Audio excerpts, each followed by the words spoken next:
kata Alkitab. Dengan kata lain, kamu memasukkan kajian-kajian Al-Quran itu nembus sampai ke jantung pertahanan Kristen. Paham?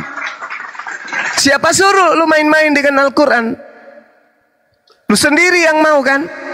Ketika kamu berbicara mengenai Alkitab, maka Al-Quran datang menyemes kepala kalian. Tendangan putar tanpa bayangan. Itu dari Quran tuh.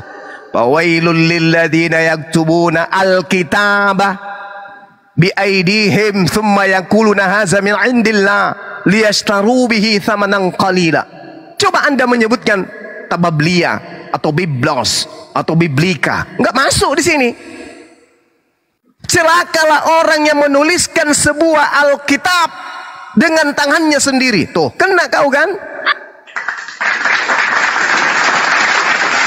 Jadi kalau Anda tidak ingin dibahas kitabnya, jangan lagi menyebutnya Alkitab. Karena Al-Quran menyebut kata Alkitab, sementara original teks kitabmu itu tidak ada kata Alkitab. Siapa suruh? Masih mau aku datang besok? Ayolah saudara-saudara Kristen, hadirkan pendeta-pendeta kalian tuh, yang kalian setiap bulan bayar 10%. Hadirkan di sini. Bang Suma bisa mengikuti irama mereka berdiskusi. Silakan. Saya mau bertanya, Bang. Ya, V dari Kristen apa Muslim? Iya, saya Kristen, Bang. Dari Katolik? Dari kemarin. Dari Katolik ya, Bang. Katolik apa Protestan? Katolik, Bang. Apa yang mau ditanyakan, V? Saya begini, Bang. Saya pernah berdiskusi sama teman saya seagama Kristen. Saya pernah belajar melihat di kitab saya di Alkitab di Nehemia ayat 8 nomor itu 7. Kitabnya Yahudi itu, Bang. Iya, Bang, di Nehemia 8 ayat 7.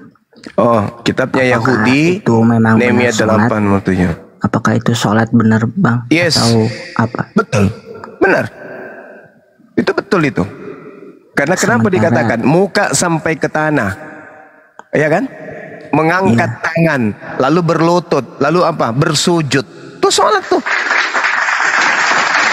Itu sholat. Jangankan Nehemia, Yesus aja pun itu diperintahkan sholat. Nabi-nabi yang lain pun itu diperintahkan salat oleh Allah. Semua para nabi ketika diutus mereka diperintahkan salat oleh Allah.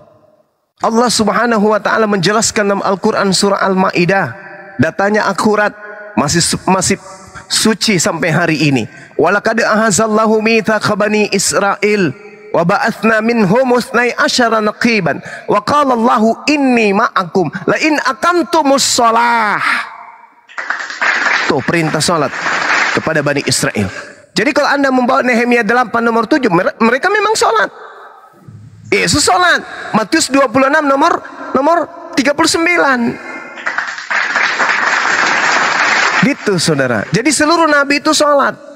Bukan seperti yang Anda praktekkan di gereja. Mereka salat. Iya, Bang. Dan saya bertanya kepada teman saya, di Alkitab itu bahwa tertulis itu kita mengucapkan amin dan mengangkat tangan dan bersujud. Kenapa kita di gereja tidak melakukannya, sementara di hari 25 Desember yang tidak ada di Alkitab kita tetap melakukannya? Dan jawab teman saya, udah kita imani saja. Apakah itu benar untuk diri saya atau gimana, Bang? Ya nggak bisa dong. Kalau Anda berprinsip seperti itu, Anda justru membenarkan kemudian ajaran Islam.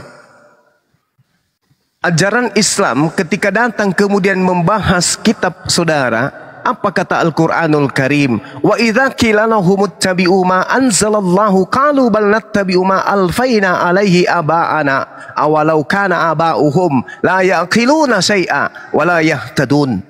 Apabila kalian berkata kepada mereka, ikutilah apa yang telah diturunkan Allah melalui Ibrahim, Musa, Daud, Salomo dan seterusnya. Apa kata mereka? Tidak. Kami mengikuti apa yang kami dapati pada nenek moyang kami melakukannya.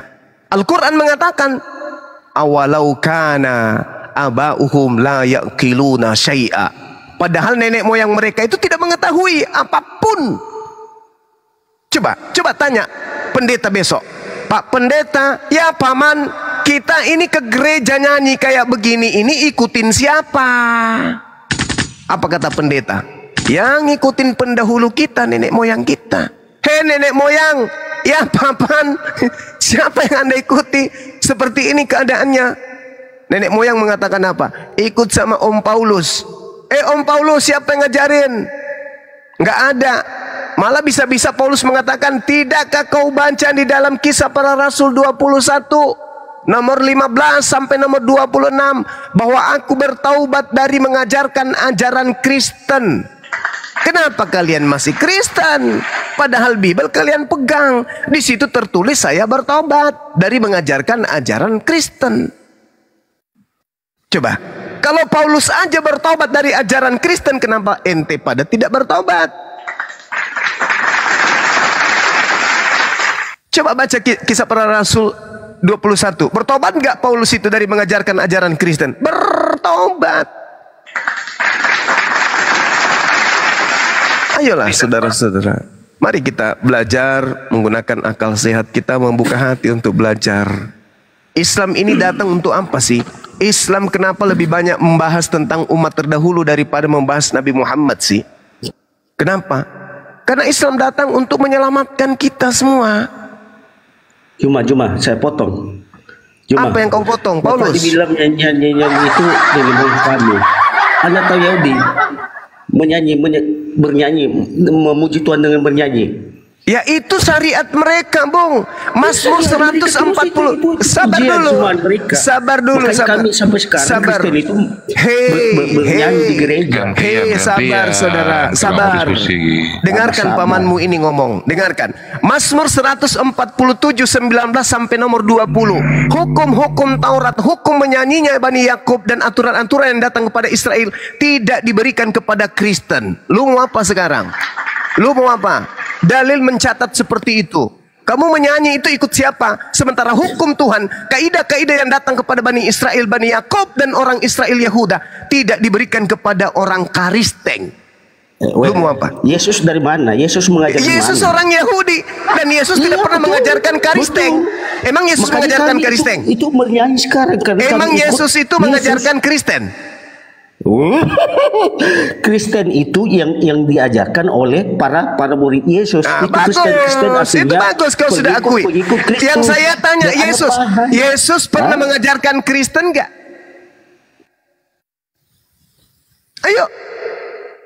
Ayo, tenangkan hatimu. Islam datang untuk menuntun kamu kepada rahmatan lil alamin. Tuhan tidak pernah mendirikan agama. Tuhan tidak pernah mendirikan agama. Minimal kalau Tuhan tidak mendirikan agama, minimal Anda sudah harus mengakui bahwa ternyata agama Kristen itu tidak didirikan oleh Tuhan Anda sendiri. Sejak kapan Tuhan menciptakan agama? Sejak kapan? Berarti Kristen itu ciptaan siapa? Kristen itu ciptaan siapa? Tuhan mendirikan agama. Ya sudah, kalau begitu Kristen itu ciptaan siapa? Otaknya itu otak dipakai. Tuhan tidak pernah mendirikan agama. Tuhan memberikan aturan firman-Nya kepada manusia melalui nabinya. Gantian. Tuhan tidak pernah mendirikan agama. Yesus di dalam Matius 5 nomor 20, jika hidup keagamaanmu tidak lebih baik dari ahli Taurat, kamu tidak bisa masuk ke dalam surga. Tetapi tidak. Hei, Yesus sendiri mengatakan begitu konon. Jika agamamu tidak lebih bagus dari agama Yahudi, kamu tidak bisa masuk surga. Ayo, itu kata Yesus. Agama lu mau apa? Yahudi di mana? Itu kata Yesus Matius 5 nomor 20, Cak Ayu. Iya, agama maksudnya itu memberitakan firman Tuhan. Itu adalah suku. Tadi katanya agama. Tadi katanya agama tidak diciptakan. Agama itu artinya tidak kacau. Tadi katanya agama tidak diciptakan. Tadi katanya agama tidak diciptakan. Agama suku Yahudi itu bukan mendirikan agama. Tuhan tidak pernah mendirikan agama. Lalu Kristen ini dari mana? Kristen adalah yang dibentuk oleh para pengikut-pengikut. Ya itu dibentuk oleh manusia. Berarti agama Kristen itu buatan manusia, betul? Iya, sejak kapan Tuhan mendirikan agama? Berarti agama Kristen itu buatan manusia, betul? Sejak kapan Tuhan mendirikan agama? Sejak kapan? Iya. Berarti agama Kristen itu buatan manusia, betul? Manusia. Sejak kapan Tuhan mendirikan agama? Bukan Tuhan, kuclok. Yang kutanya, berarti agamamu itu buatan manusia, betul? Ya, sejak kapan Tuhan mendirikan agama? Sejak kapan? Balul. Ya sudah, Tuhan tidak pernah mendirikan agama. Berarti Kristen yang dirikan siapa? Paulus. Sudah. Kelas security, nggak usah kau soal. Saya security. Iya, saya security-nya umat Islam. Saya menjaga umat Islam supaya tidak jadi binatang kayak kau. Paham? Jangan sok-sokan kau. Seberapa gimana lagi? Ini sudah takdir saya menjadi security, menjaga akidah umat Islam dari ronrongan setan kayak kau. Lu mau apa sekarang? Nangis. Agama tidak diciptakan Tuhan. Lah Kristen yang siapa buat? Siapa yang buat Kristen kalau bukan Tuhan? Oh, bukan agama. What? Di dalam Kisah Para Rasul 24 nomor 5, Paulus ini adalah penyakit sampar yang telah menyesatkan orang-orang Yahudi di seluruh dunia beradab, dan dia adalah tokoh dari agama Kristen. Lu mau apa? Kau dipijak sama Bible sendiri, ditampar sama Biblemu sendiri. Masih mau kau datang besok? Bang Suma ini dan kawan-kawan hadir di tengah-tengah kalian hanya memberikan edukasi. Jangan dibantah dengan emosi. Karena emosi pun kalian tidak akan pernah bisa mampu mengalahkan keadaan di komal. Tinggal dipijak, keluarkan, ting, keluarlah Anda ke bawah. Jadi nggak usah emosi. Bertanya, diskusi kita baik-baik gitu. Jangan, kasihan si Dosma nanti. Melapor sana sini, ujung-ujungnya jangan dalamnya yang robek. Kasihan dia nanti jadi pengawas, jadi bampol.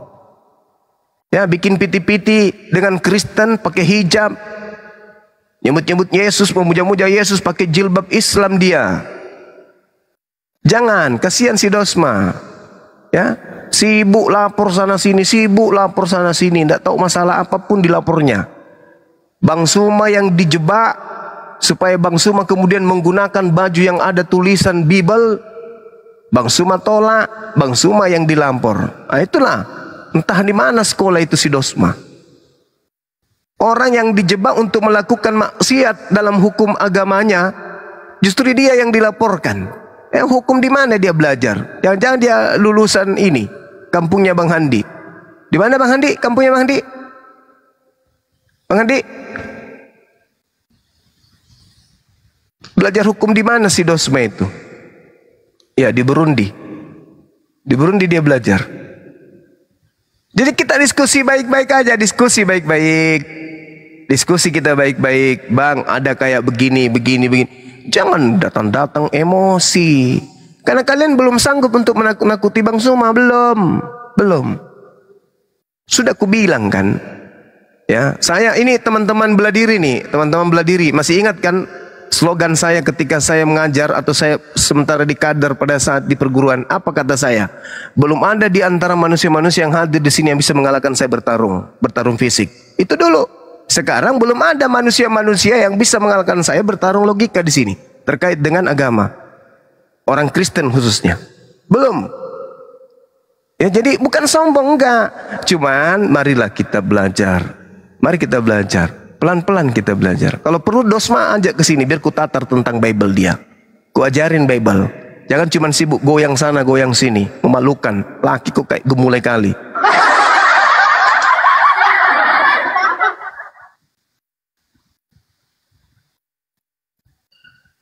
Kita belajar baik-baik sini belajar. Ya kan ya? Kita belajar membahas tentang Quran boleh, silakan. Tanya tentang Al-Quran silakan. Kalau saya bisa jawab, saya akan jawab. Kalau saya tidak sanggup, saya limpahkan ke guru-guru saya. Ada Dinda Tatha di sini, ada Dinda Alif, ada Bang Arif. Nggak takutnya saya Anda tanya tentang Al-Quran. Karena Islam tidak saya wakili sendiri. Islam itu agama kami. Siapapun punya kewajiban menjelaskan. Saya tak sanggup, ada guru saya. Kan begitu. Begitu juga pendeta kalian. Kalian tidak sanggup, suruh pendeta ke sini, pasang badan di sini. Biar kita diskusi. Kenapa Islam Kristen harus diskusi? Ya harus wajib. Karena Kristen adalah agama syiar. Islam juga agama syiar. Kristen diajarkan untuk mengkristenkan orang. Kalau Islam diajarkan menyampaikan Islam ke orang lain. Mana tahu mereka bisa dapat hidayah, tertolong. Gak usah nyerang-nyerang pribadi. Satpam lah, tidak buka masker lah. Ngapain yang kayak gitu-gitu? Apa lu pikir tidak ada orang Kristen satpam? Banyak. Anak-anak saya banyak Kristen satpam. Gimana sih? Kan gak enak kalau aku sebut namanya di sini. Satpam-satpam saya yang beragama Kristen itu banyak. Kalau kau maksa saya, aku sebut nanti namanya di sini. Gak usah kayak gitu bawa profesi. Satpam itu pekerjaan mulia. Banyak orang jadi tentara karena bapaknya satpam. Banyak orang jadi polisi karena bapaknya satpam. Banyak orang menjadi jenderal, tadinya orang tuanya satpam. Banyak kepala cabang kantor-kantor BUMN yang tadinya satpam. Saya terangkat pertama kali di Bank BTN Syariah. Asal Anda tahu, kepala cabang pertama di Makassar BTN Syariah itu mantan penjaga malam. Paham kau? Satpam yang tugasnya dinas malam. Jadi jangan profesi. Paulus apa pula pekerjaannya Paulus? Hei, Paulus pekerjaannya apa rupanya? Sebelum dia menjadi pendiri agamamu, Paulus itu kerja apa rupanya? Profesor dia? Apa? Branch manager? Direktur. Paulus itu. Apa dia? Kepala koperasi simpan pinjam kah atau apa jabatan Paulus itu sebelum dia jadi rasulmu? Kau hina kali satpam itu. Mau tahu nggak di Indonesia ini ada jutaan satpam? Nanti kau dikeroyok satpam mati kau. Kau bawa satpam. Satpam. Kenapa satpam itu? Belum tentu juga kau lulus kalau kau daftar satpam. Sudahlah kakimu bentuk 8, bibirmu monyong, gigimu lobang-lobang di mana-mana, matamu juling, gigimu nggak pernah kau sikat sejak kau lahir. Terima satpam mana bisa? Satpam masuk satpam itu sama sulitnya daftar polisi, kau tahu? Kau bawa satpam, kau bawa profesinya orang. Nanti kalau kau lihat saya kerja, saya pakai baju cleaning service. Saya kadang menggunakan pakaian driver. Saya kadang menggunakan seragam satpam. Saya kadang menggunakan seragam manajer. Saya kadang menggunakan seragam staf biasa. Gila nanti kau. Saya ini jabatannya area manajer yang membidangi tentang SDM, tenaga ahli daya di BUMN. Gila nanti kau.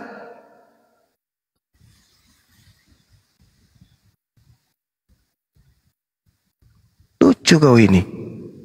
Bawa profesi satpam. Bapakmu belum tentu punya kerjaan. Kau sendiri belum tentu juga kerja. Coba sekarang kau ke bank melamar jadi satpam. Paling kau diludahin di sana. Cuy, jadi satpam. Kodenya kayak gini. Jadi nggak usah kau hina profesi, jangan. Kita diskusi aja, kan ada Bible, ada Quran. Ini lintas agama, kok bahas lintas pekerjaan. Jangan kayak gitu teman-teman Kristen. Bersyukurlah kita karena kita bertemu dengan agama di luar kita yang peduli tentang kita. Hindu ada nggak peduli dengan kalian? Nggak ada kan? Buddha ada nggak peduli? Nggak ada. Cuman Islam yang peduli dengan kalian. Ketika kalian mengatakan Nabi yang datang di tengah-tengah Bani Israel itu mati terkutuk, Islam datang menasihati. Enggak loh kawan. Nabi yang datang itu enggak mati terkutuk loh. Ini datanya di Biblemu. Di Quran kami juga ada. Harusnya kau berterima kasih loh. Islam begitu perhatian dengan kalian. Hindu ada nggak perhatian dengan kalian? Gak ada kan? Padahal keyakinan yang kita bawa ke alam kubur itu yang menentukan masa depan kita nanti di kehidupan berikutnya. Orang Hindu gak peduli sama kalian. Berarti Islam yang begitu peduli, artinya Islam peduli tentang keselamatan kalian. Terlepas Anda mau terima ataupun tidak, mari diskusi. Bang Suma, ya paman, kenapa kau mengatakan Yesusku tidak disalib? Ya aku jelaskan. Bang Suma, ya paman, kenapa kau katakan bahwa Kristen itu dijamin neraka? Ku jelaskan. Setelah ku jelaskan, ada data, tinggal kamu renungkan. Jangan kamu pikir dengan modal joget-joget kau sudah bisa dijamin surga. Enggak begitu. Yang bisa membuat kita kepada keselamatan itu adalah akal kita.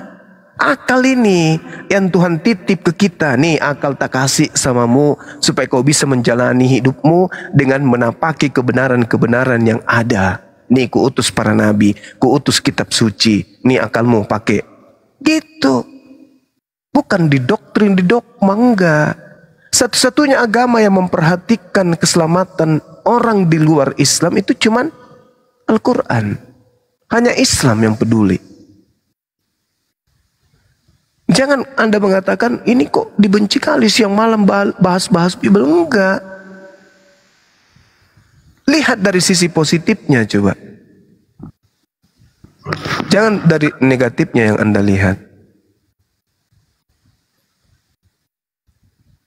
Baca Bible, baca Al-Quran, baca terjemahan Quran. Adakah Yesus yang lahir di tengah-tengah Bani Israel yang kalian katakan itu sebagai Tuhan? Di Al-Quran seorang nabi yang lahir di tengah-tengah Bani Israel dihinakan, dinistakan. Ada enggak? Enggak ada. Ketika kemudian di dalam Bible Matius 1, Lukas 1, Yesus ibunya dihinakan di situ, difitnah sebagai orang yang melakukan tindakan yang tidak baik. Yesus dikatakan dalam kitabnya orang Yahudi di Talmud, Yesus anak zina. Adakah kemudian Bible Anda membela keadaan itu? Enggak ada kan? Yesus dituduh sebagai anak zina oleh tuan rumah Bani Israel. Baca dalam Talmud. Kitabmu muncul kemudian, ada enggak memperdulikan fitnahan itu terhadap Yesus? Ada enggak? Ada enggak kitabmu kemudian membersihkan nama Yesus dari fitnahan tuan rumah? Di mana Yesus lahir? Yaitu di tengah-tengah Bani Israel.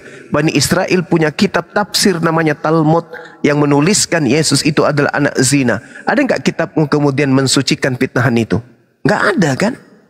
Hanya Al-Quran surah Maryam yang membersihkan fitnahan-fitnahan Talmud terhadap Tuhan yang kau sembah itu. Terhadap manusia yang kau sembah itu maksud saya. Coba tunjukkan di Bible-mu. Ada enggak dia membela Yesus ketika difitnah oleh Yahudi dia anak zina? Ada?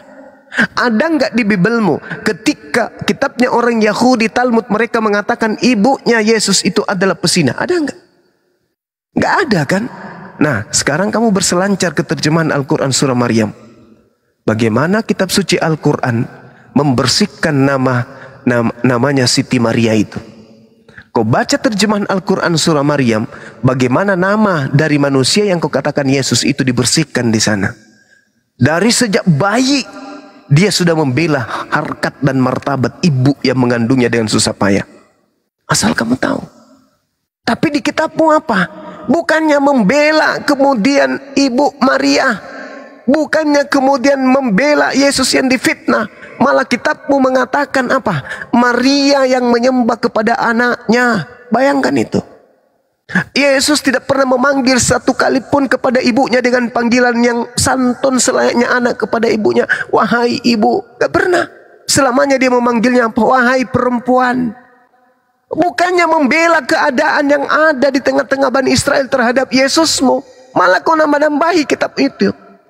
Kitabmu itu malah menambah-nambahi keadaan semakin terpuruk. Bahkan kitabmu mengatakan mati tergantung kan? Terkutuk pula kan? Mana pembelaanmu? Kristen dihinakan di tengah-tengah Bani Israel. Kristen dinistakan di tengah-tengah Bani Israel. Dikatakan sebagai anak zina. Dikatakan sebagai manusia terkutuk. Apa yang telah Bible bela terhadap Yesus? Ada? Tidak ada. Yesus tidak terkutuk, Bang. Yesus tidak terkutuk. Itu menurut kemanusiaanmu. Tapi menurut keagamaanmu, Galatia 3 nomor 13, dengan cara terkutuk, dengan menjadi kutuk. Oke. Sekarang gini bang, aku tanya nih bang. Aku boleh nanya nih bang. Silakan. Menurut abang nih, hukum Taurat itu kutukan atau tidak bang? Bukan. Siapa bilang? Ulangan 27 nomor 26, justru orang yang tidak menjalankan hukum Taurat yang terkutuk, bukan hukum Taurat yang terkutuk. Di mana kau dapat bahwa hukum Taurat itu kutuk? Di mana? Ilmu dari mana? Siapa yang ngajarin? Ya, konsep kan, agama kamu kan? Nah makanya itu bang, karena abang itu hanya asumsi saja. Jadi Yesus itu tidak terkutuk, begitu Lah, bang. Kalau Yesus tidak terkutuk, apa tujuan Paulus mengatakan itu? Kristus telah menebus Kristen dari kutuk hukum Taurat. Pertama, dari mana hukum Taurat itu kutuk? Tidak ada, itu fitnah.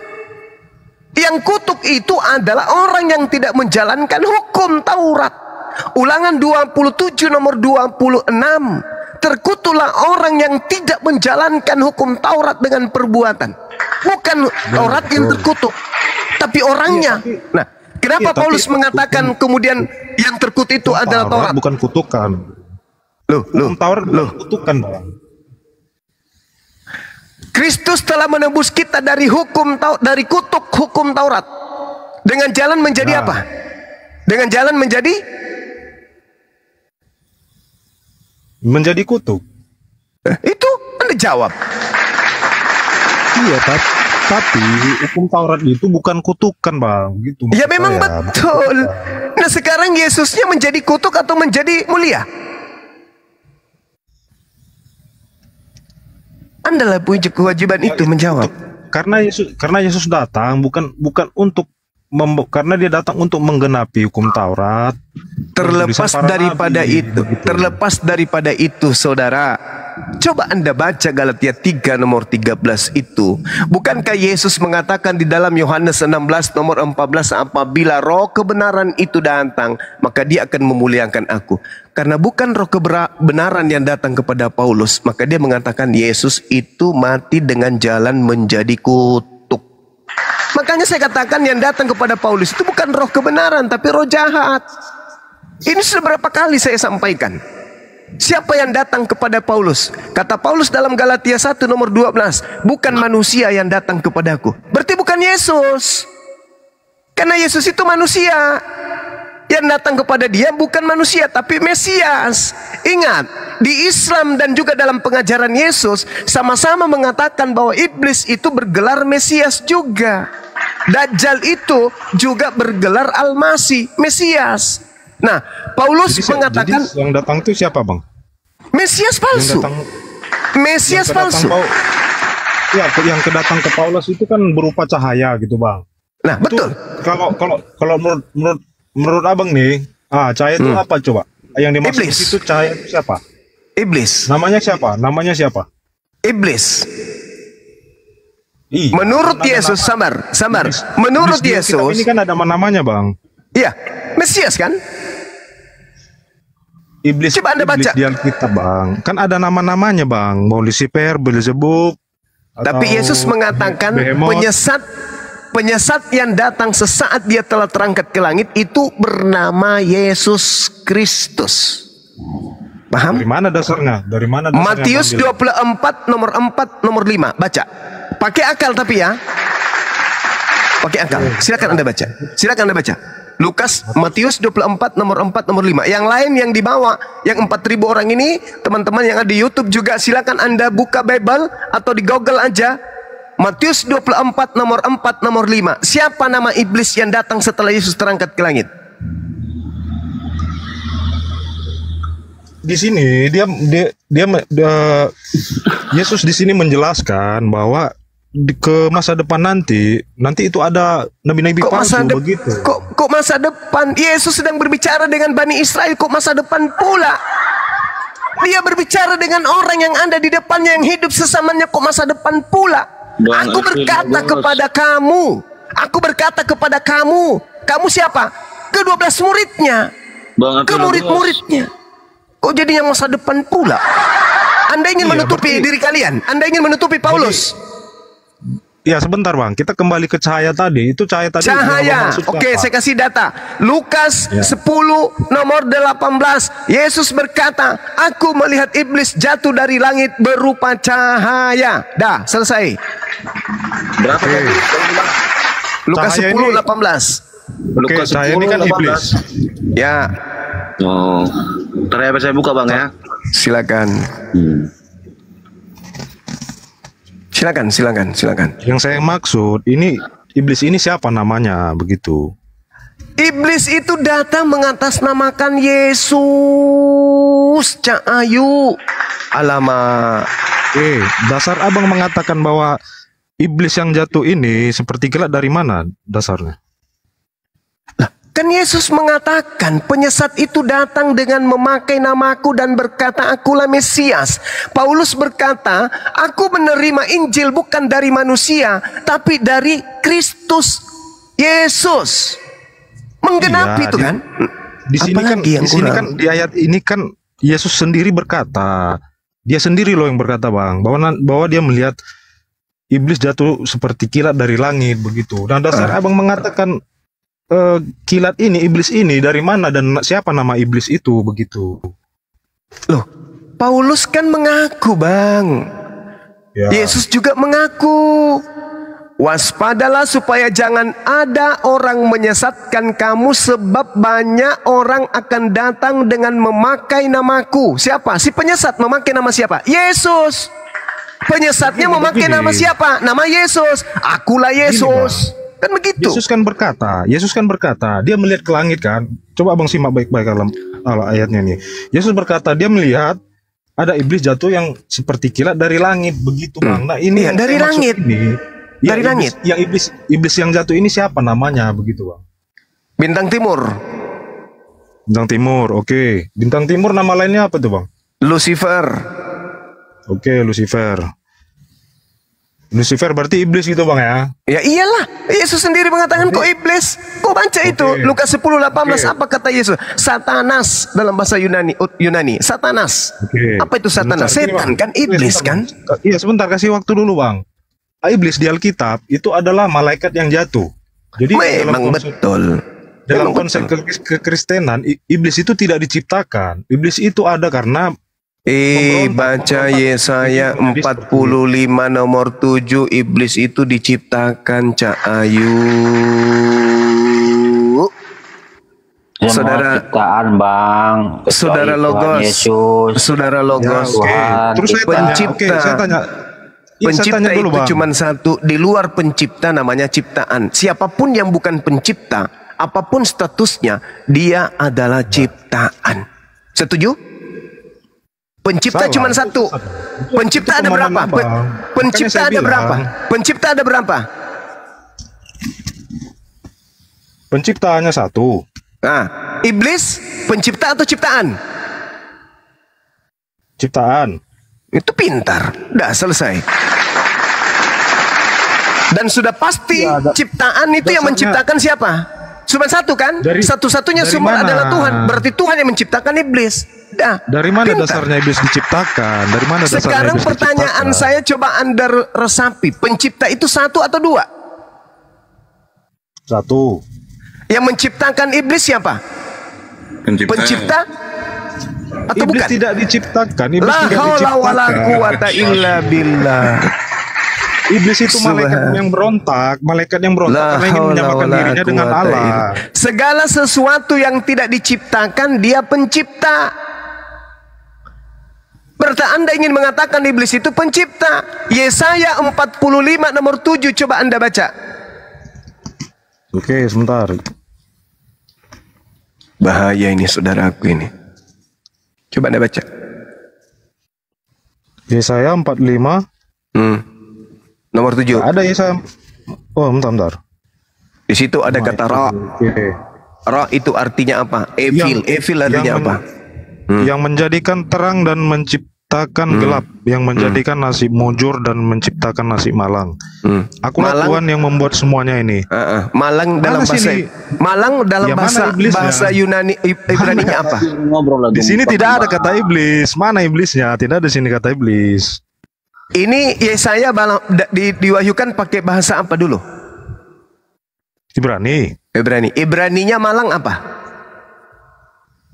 Oh, saya itu bukan kapasitas saya tidak. Makanya saya ajarkan.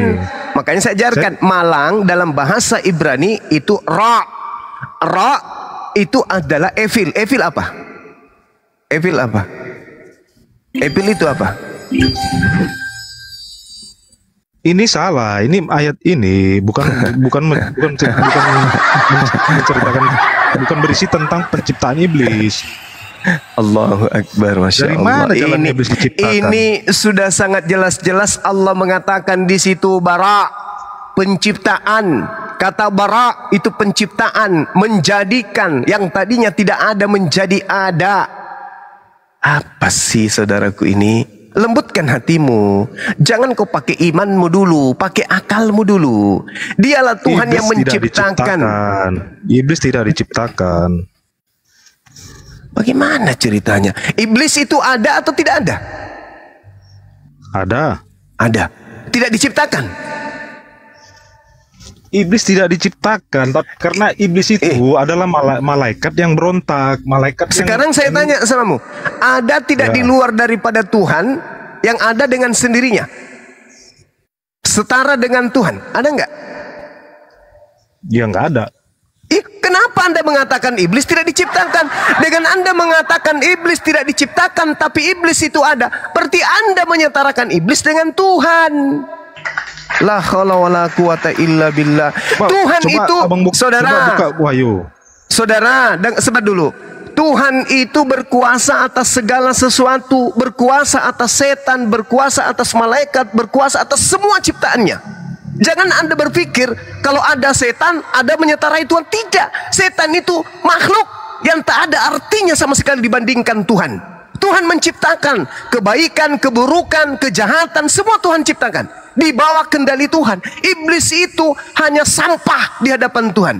Jangan kau mau melebih-lebihkan iblis. Oh, iblis kalau nanti diciptakan seakan-akan enggak. Justru kalau Anda mengatakan iblis di situ tidak ada kata iblis. Illa billah. Yes. Di Yesaya itu tidak ada kata iblis di situ, Bang. Tidak ada kata iblis di Yesaya itu. Karena Anda menggunakan bahasa Indonesia.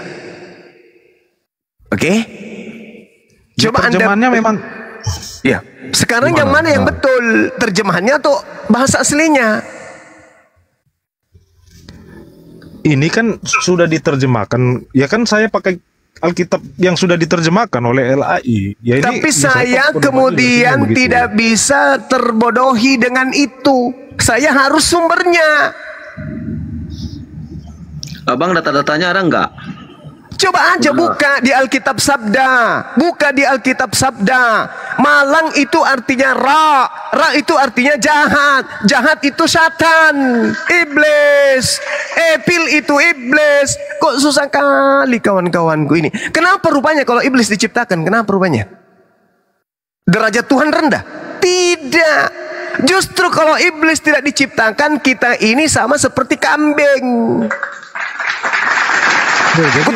Kutanya sama saudara dulu. Kutanya dulu sama saudara. Kambing itu masih digoda setan tidak?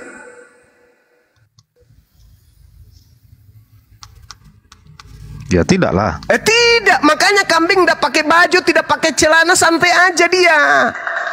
Kita manusia kalau tidak digoda sama iblis, mana mau kita berpakaian? Adam, telanjang dia Adam itu. Begitu digoda iblis, barulah tahu mana baik, mana buruk. Tidak ada baik kalau tidak ada buruk. Tidak ada kemudian malaikat kalau tidak ada iblis. Semuanya dicipta oleh Allah berpasang-pasangan. Inilah kelemahan saudara Kristen. Sok-sok suci, iblis tidak diciptakan. Siapa bilang?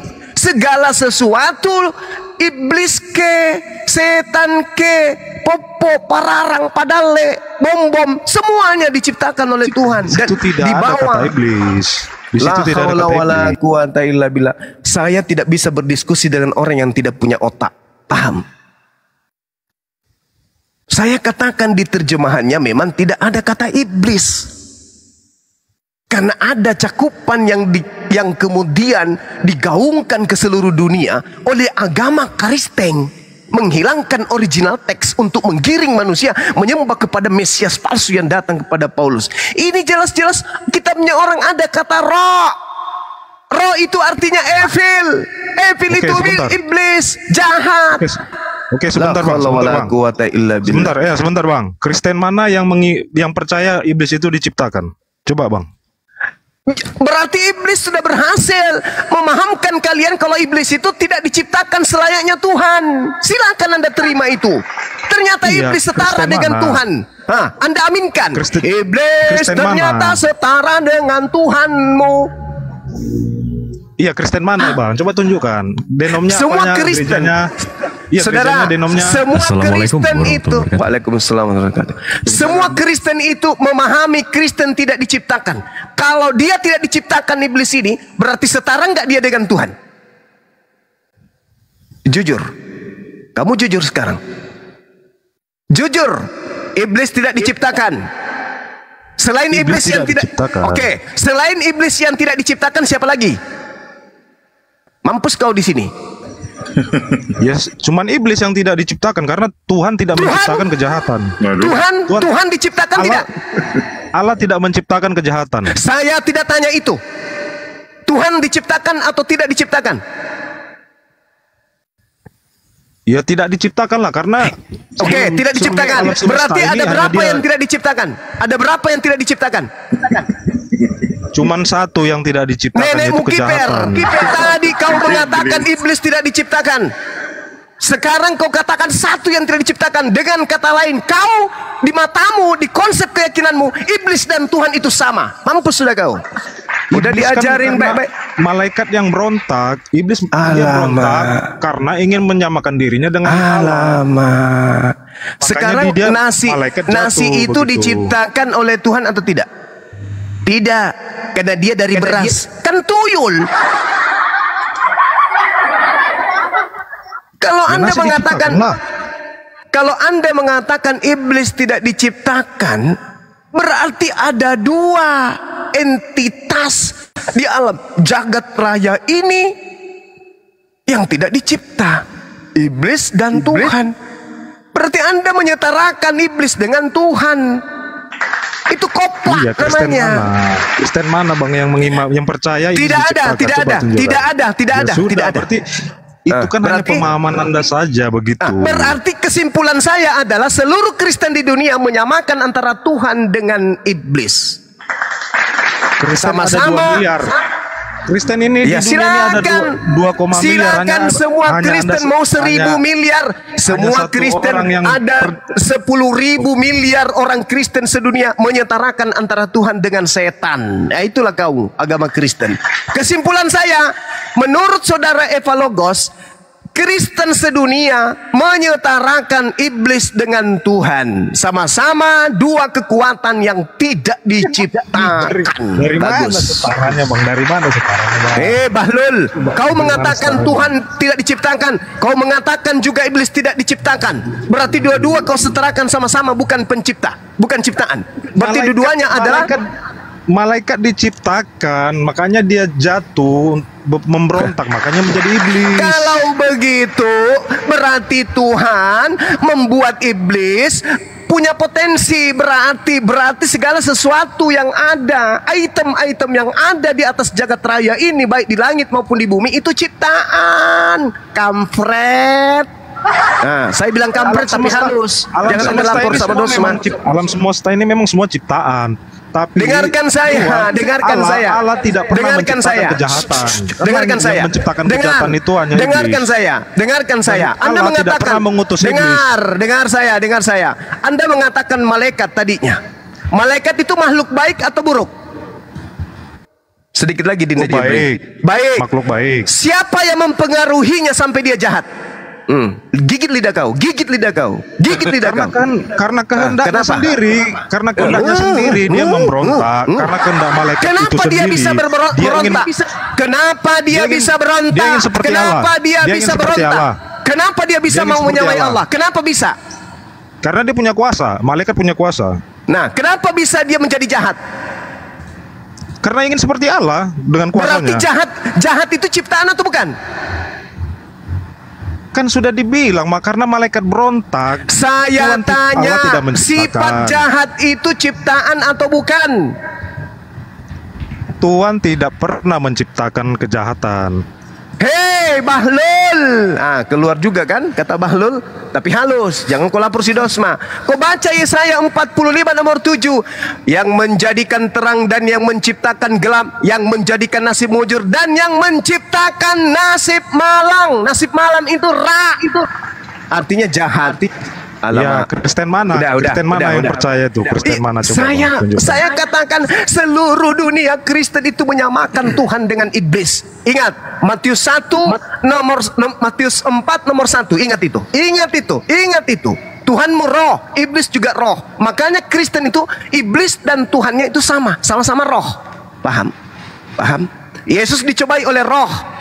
Roh membawa Yesus ke padang gurun untuk dicobai iblis yang adalah roh. Tuhanmu roh, iblis juga roh. Makanya Kristen itu penyembah roh, karena Tuhannya dan iblis itu sama. Alhamdulillah malam ini petunjuk sudah datang kepada kami umat Islam. Ternyata Kristen sedunia menyatakan keadaan Tuhan dengan iblis itu sama-sama adalah tidak diciptakan. Selamat dengan pemahaman Anda. Silakan Dinda Jibril. Iya, Kristen mana yang percaya? Iya, silakan. Saya kan udah katakan seluruh Kristen masuk neraka. Jangan kau tanya lagi Kristen mana. Nggak ada. Semua Kristen masuk neraka. Karena Kristen menyamakan antara Tuhan dengan iblis. Diam. Dengarkan tuh. Ini kita tunjukin nih. Ini dari LAI, ini dari internasional, ini keyahudian. Abang mau yang mana? Kasih yang pakai bahasa Bugis deh, nggak ngerti dia. Kristen mana yang percaya iblis diciptakan? Kenapa? Iya, ini makanya yang mana? Kristen itu orang benar. Yang mana? Tiga-tiganya creative. Mana? Yang percaya iblis diciptakan, tunjukkan. Nih. Yesaya 45 nomor 7. Yang menjadikan terang dan menciptakan gelap, yang menjadikan nasib mujur dan menciptakan nasib malang. Nasib malang original teksnya di sini ya. Ini ya. Begitu kita ke sini, gak percaya dia, Dinda. Evil. Gak percaya. Ke Kristen Textus Receptus Internasional, ini KJV. Nomor 7, I form the light, create darkness, create evil. Nggak percaya juga ke Yahudian. Yesaya 45, nomor 7. I make peace and create evil. Tiga-tiganya bilang menciptakan kejahatan. Kristen mana yang yang percaya iblis Kristen mana pula? Kristen jadi acuan. Emang Kristen jadi acuan? Nggak ada Kristen yang mengakui Tuhan menciptakan kejahatan. Nggak ada. Kristen sedunia mengatakan kejahatan dan Tuhan itu setara. Udah selesai. Kristen mana? Nggak ada. Ya, Kristen ada 2 miliar. Jadi nggak mungkin pemahaman 2 miliar ini akan bisa cocok dengan pemahaman kalian. Penjelasan dari kitab Kristen juga ini yang bahasa Indonesia yang sederhana ini saya buka nih. Ada pertanyaan. Ini kitab Sabda LAI juga ini. Ini kan ada pertanyaan siapa yang menciptakan iblis? Tadi kan dari perjanjian lama. Di sini dijelaskan nih. Nih ya. Coba dibaca. Ini punya Kristen ya, bukan orang yang suka Jumatan ini. Nah, ini dijelaskan apa? Ayat-ayat. Nih ya. Ini di sini ayat lainnya menyatakan Kristen coba baca. Mana, Denom mana, iblis gereja mana diciptakan oleh siapa? Kristen mana, Denom mana, gereja mana? Nah, ini punya kitabnya Kristen ini, Alkitab Sabda. Kristen LAI mana, juga di sini ada. Denom mana, gereja mana yang percaya iblis diciptakan? LAI denomnya apa? LAI pakai denom nggak? LAI pakai denom nggak? Yang pakai kitab LAI siapa di sini? Anda Kristen pakai kitabnya apa? Katanya pengen terjemahan bahasa Indonesia. Ya. Ini ada penjelasannya Alkitab Sabda. Ada pertanyaan siapa yang menciptakan iblis? Di sini jelaskan. Ayat-ayat ini dan ayat-ayat lainnya menyatakan iblis diciptakan oleh sama seperti manusia. Ya kalau Anda nggak mau percaya ya urusan Anda, ya bantah kitab Anda gitu loh. Ya ini bukan kitab kami, silahkan dibantah. Memang untuk Kristen itu ya sebisa mungkin kalau kita berdiskusi, kami umat Islam mengajak Kristen kembali kepada kitab sucinya, dan untuk Kristen sebisa mungkin membantah kitab sucinya. Itulah poin kami kalau berdiskusi dengan Kristen. Biasanya seperti itu. Jadi lawan Oten, jadi lawan Oten adalah kitabnya sendiri gitu ya. Iya, Bang. Begini, sekarang begini, saya analogikan aja ya. Abang ini pencipta motor nih kan. Terus motornya rusak nih motornya. Oke, apakah motor yang rusak itu abang ciptakan? Kalau motor itu dibuat, bukan menciptakan.